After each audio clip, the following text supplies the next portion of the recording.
It is time for us to do what we have been doing, and that time is every day. Every day it is time for us to agree.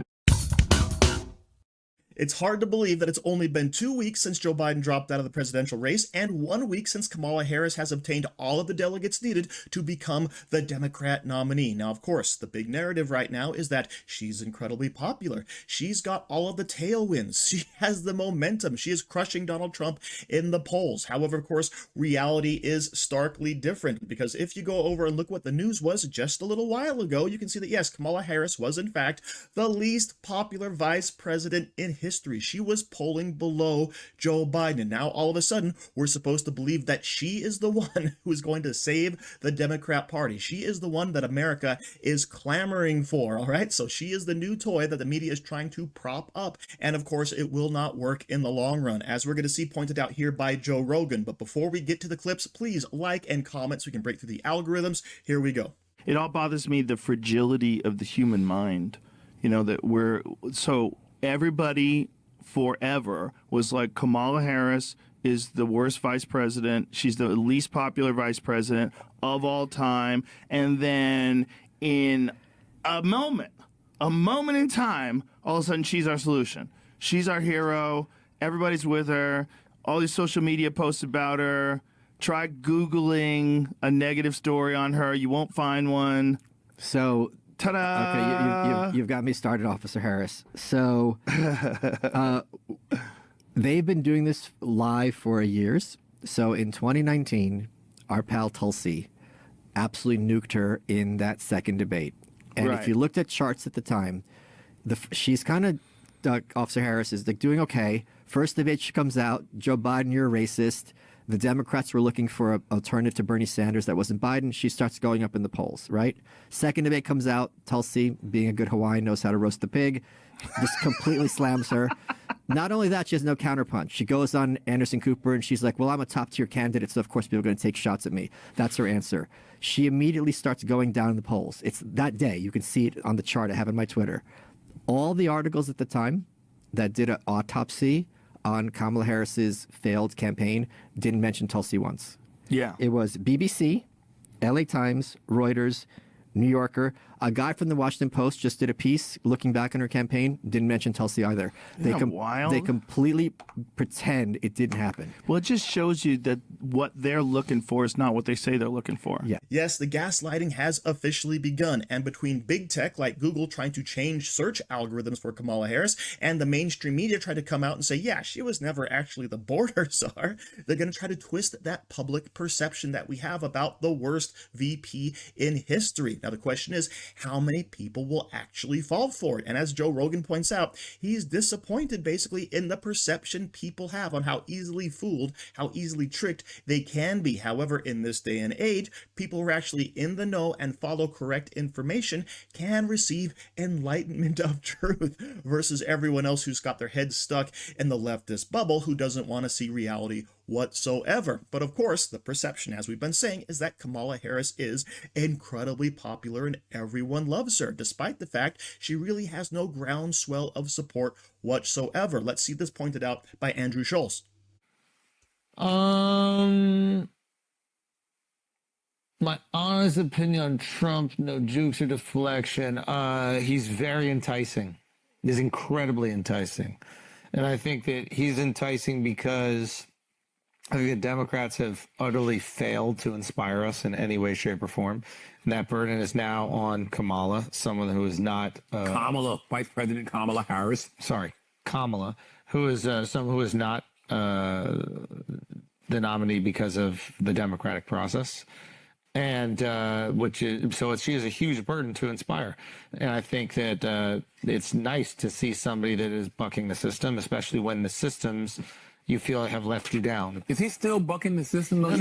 Oh. It's not about whether he is or he isn't. It's the perception that he is. Yeah. So, like, if you feel let down by the pharmaceutical industry and he's out here questioning it, you're like, ooh, I kind of like that. If you feel let down by the military-industrial complex with all these wars that we're in, and he's like, we're going to stop these wars, you're like, ooh, I like that. Because you know if Kamala's in, we ain't stopping no wars. But you don't That's think business. he's just entertainment, though? America loves entertainment. Sure. I guess I'm at this point where it's like, what I said is he's very enticing.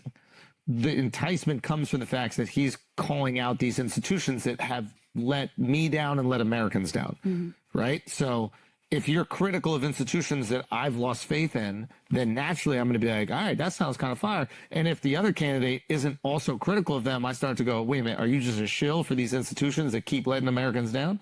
And I think that is where a lot of people, I think that's where a lot of people in the middle especially are. Yeah.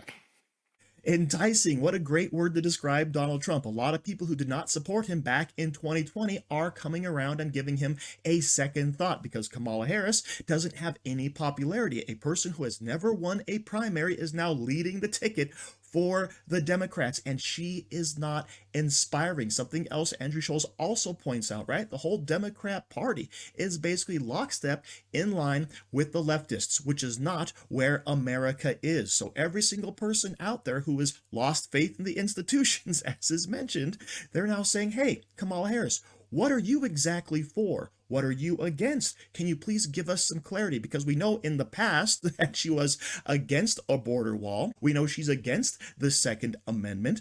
And of course, we know that she is against going after violent, rioting criminals. Okay, that's everything she has been for in the past and is now trying to be whitewashed into something completely different so they can make her a viable candidate for the future. Now, of course, other people are also turning to Donald Trump. Check this out from Michael Rapaport. Woman named Dr. Inat Wilf. I read her books. You know, I was asking her about Trump and you know, Trump and Israel, and she said, I give him 100%, not a 95. Wow. I give not a 90, 100% the way he was during his time for Israel, and I was wrong. So honestly, I mean, between your two issues, Israel and your money Yes. and the economy, would this be the first time you vote Republican? I'm not saying I'm going to vote Republican. You said, here was your quote. Voting for Trump is on the table. Yes. Does that pain you to say? Yes, it pains me. It pains me. It pains me to be wrong. Yeah. Well, so you think you were wrong about him? I was wrong. I wasn't wrong about my personal feelings, and I wasn't wrong about everything. And I wasn't wrong about his behavior. I think, you know, I'm A lot of sure. people agree with that. I'm Yeah. sure his own family are like, yo, calm down, man. Stop. They do say it to him. I'm sure. Yes. But I was wrong about Israel, and I was wrong about economy stuff. I was wrong. I wasn't even wrong about Israel. I was ill-informed about how he, you know, what he did with Iran and the importance of that, and how it was put the screws to Iran. You know, I think, you know, as I'm sort of going through this sort of process of understanding and learning, I feel like no matter who anybody votes for, it's never going to be exactly what you want. You know, I don't agree with everything my wife says. Yes. You know what I mean? And Let you alone, still love her, and you love the good, and she's working on the bad. Yeah. So are you. Oh yeah, but at the end of the day, you know, like I'm clear. I want my interest rates to be down, and I know like, oh, that doesn't have anything to do. And then Israel needs to be protected more than ever now. Listen to what he just said. He is being educated. His eyes are being opened to the truth about Donald Trump. Michael Rapaport is a leftist person, and that means his head has been in the sand. He has been believing all of the lies of the mainstream leftist press, all of the lies of the big tech search engines, all right? Everything he has been seeing has been force-fed him. And now, all of a sudden, he's in contact with people who are more in the know than he is, and he's getting exposed to brand new pieces of information he never knew before. And that is causing him to change his mind. That is truly amazing, because under Donald Trump, we had a great economy and the world stage was safe. Under Joe Biden, and therefore under Kamala Harris, who's basically Biden on steroids, it's going to be more of the same, and no one is going to like it. So thank you for watching. Don't forget to like, share, comment, subscribe, and stay safe out there, people, because they're coming after you.